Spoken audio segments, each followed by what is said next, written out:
नमस्कार दोस्तों। साल था 1988 जब बिहार के गोरखपुर और पटना के बीच की जमीन पर एक ऐसा बच्चा पैदा हुआ जिसका नाम दुनिया आज खान सर के नाम से जानती है। लेकिन उसका असली नाम क्या है ये आज तक एक मिस्ट्री बना हुआ है। कुछ लोग कहते हैं उसका नाम फैजल खान है, कुछ लोग कहते हैं अमित सिंह नाम है। लेकिन एक अजीब बात यह है कि खुद कभी उनका नाम सामने नहीं आया, पूरे कंफ्यूजन का विषय बन के रह गया है। पाकिस्तानी इस वीडियो को क्यों ना देखें तो भैया आप देख लीजिए यहाँ क्यों ना देखें, क्योंकि हम आज चर्चा करने वाले हैं इसकी और इसका नक्शा किससे मैच। उनका बचपन सिंपल नहीं था, घर में पैसे की तंगी, रिसोर्सेज की कमी और एजुकेशन एक लग्जरी जैसा लगता था उनके समय में। गवर्नमेंट स्कूल में पढ़ाई, छोटी सी दुनिया और बड़े सपने, ये सब एक साइड था। लेकिन पूरी तरह डिसिप्लिन भी सॉलिड था क्योंकि पिता आर्मी में थे और वहाँ के एनवायरनमेंट ने उन्हें एक चीज सिखाई, अगर हिम्मत है तो ग्राउंड जीरो से भी पीक तक जाया जा सकता है। जब दूसरे बच्चे क्रिकेट या गली गंदगी में लगे होते थे, खान सर घंटों तक किताब में घुसे रहते थे। पर किताबें भी कहाँ थी, दूसरे के नोट्स, पुरानी फोटोकॉपीज, लाइब्रेरी कोने ही उनके लिए ऑक्सफोर्ड जैसे थे। कॉलेज आते आते उनकी जिंदगी ने उन्हें और तोड़ने की कोशिश करी। इंजीनियरिंग का सपना पैसे की वजह से टूट गया।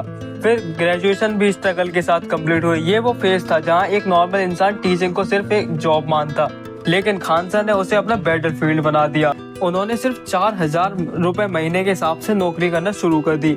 स्टूडेंट्स कम थे, सैलरी कम थी, लेकिन उनका जज्बा अनलिमिटेड था। जब क्लासेस बंद हो गई तो बच्चे बोलने लगे, आप अलग तरीके से समझाते हो। तब उन्होंने सोचा कि टीचिंग कॉमेडी, एक्सप्लेनेशन और रियलिज्म का कॉम्बो है। आपको कोई अगर ब्लैकमेल करे ना, जब मैं हाथ काट दूंगी, ससुरी को कहिएगा ना तो ससुरी धमनी काट, धमनी, ये वाला धमनी काट। दिन में कोचिंग, रात में नोट्स, बीच में चाय और थोड़ा स्ट्रगल, ऐसे ही चलती रही उनकी जिंदगी। जब उन्होंने अपनी खुद की कोचिंग शुरू की, उनने फीस इतनी कम रखी कि हर एक कोचिंग सेंटर का इंसान यहाँ पे माफिया तक हिल के रह गए। वहीं से और इल्जाम लगने शुरू हुए कि वो टीचर्स के कंटेंट को कॉपी करते हैं, कि वो चीप ह्यूमर से अटेंशन लेते हैं। उन्होंने सीरियस एजुकेशन को एंटरटेनमेंट का पर्पस बना दिया है, पर उन्होंने जवाब में बस स्टूडेंट को समझाया और अपना रास्ता नहीं बदला। फिर आई यूट्यूब की एंट्री, जो हम सबका एक तरह से भगवान कह सकते हैं हमें यूट्यूब को। उनका एक सिंपल सा वीडियो वायरल हुआ लॉकडाउन के टाइम और फिर पूरी दुनिया ने देखा कि एक टीचर जो ब्लैक बोर्ड नहीं, इमोशंस और लॉजिक के थ्रू पढ़ा रहा है। लेकिन जितनी तेजी से उनका नाम उठा, उतनी ही तेजी से उनके आइडेंटिटी पर सवाल उठने लगे। तू है कौन रे? उनके नाम को लेकर लोगों ने रिलीजन का एंगल निकाल दिया। बाबू लोग तुम लोग पढ़ लो, अब्बा के कहने पे मत आओ। कोई उन्हें जिहादी बोल रहा था, सांझी बोल रहा था। जब उन्होंने CAA, NRC, अनएम्प्लॉयमेंट, देश के इश्यूज पर अपनी ओपिनियन दी तो लोगों ने उन्हें ट्रोल करना शुरू कर दिया और कंट्रोवर्सी मसाला बना दिया। हमारा साथ देता है इजराइल, हमें हथियार देता है इजराइल, विश्व मंच पर हमारे लिए खड़ा रहता है इजराइल, हमें ड्रोन सप्लाई देता है इजराइल, हथियार देगा इजराइल। तो इजराइल से हमें बहुत फायदा है और हम ये बात बोल देते हैं तो लोगों को खराब लग जाता है कि तुम जहन्नुमी, तुम्हें क्या पता। एक टाइम पर यूट्यूब पर उनकी वीडियो तक डिमोनेटाइज होने लगे थे और स्ट्राइक आने लगी थी बार बार से। जो कोचिंग सेंटर के एड्रेस लीक हो गया था, भीड़ लग गई, सिक्योरिटी कंसर्न तक खड़े हो गए। क्रिटिक्स ने ये भी बोला कि वो कॉन्सेप्ट और ओवर सिंप्लीफाई करते हैं, कि ह्यूमर जो वो जिस ह्यूमर से पढ़ाते हैं वो सीरियस एग्जामों के लिए काफी ज्यादा खतरनाक है और डिस्ट्रैक्टिंग है। पर उन्होंने सीधा जवाब दिया, जब तक बच्चा समझेगा नहीं तब तक सिलेबस पढ़ाने का कोई फायदा नहीं है। और दोस्तों, ये भी एक डार्क ट्रूथ है कि सक्सेस के साथ मेंटल प्रेशर भी चढ़ता गया। दिन में 8-10 घंटे क्लास, फिर एडिटिंग, फिर कंटेंट प्लानिंग और फिर हर एक लाइन के लिए जजमेंट। उनका खुद का कहना है कि एक वक्त ऐसा भी था जब नींद 3-4 घंटे पर आ गई थी। फैमिली के बारे में वो कभी खुल के नहीं बोलते, बट प्राइवेसी जीरो हो चुकी है। बिहार से निकले एक टीचर के पीछे पूरा देश पड़ा है।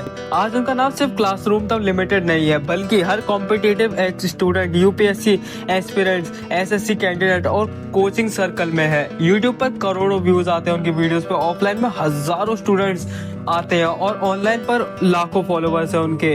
पर उनका असली नाम, रियल रिलीजन, फैमिली बैकग्राउंड और फ्यूचर प्लान कभी भी कोई नहीं जान सकता। ये एक मिस्ट्री रह गई है और कहानी यही खत्म नहीं होती। जब कंट्रोवर्सीज आई, उन्होंने कभी अपॉलॉजी मोड नहीं लिया, सीधा बोल दिया, गलत समझे हो तो समझा देता हूँ। उन्होंने दिखाया कि नॉलेज हार्वर्ड से नहीं, इंटेंशन से बनता है।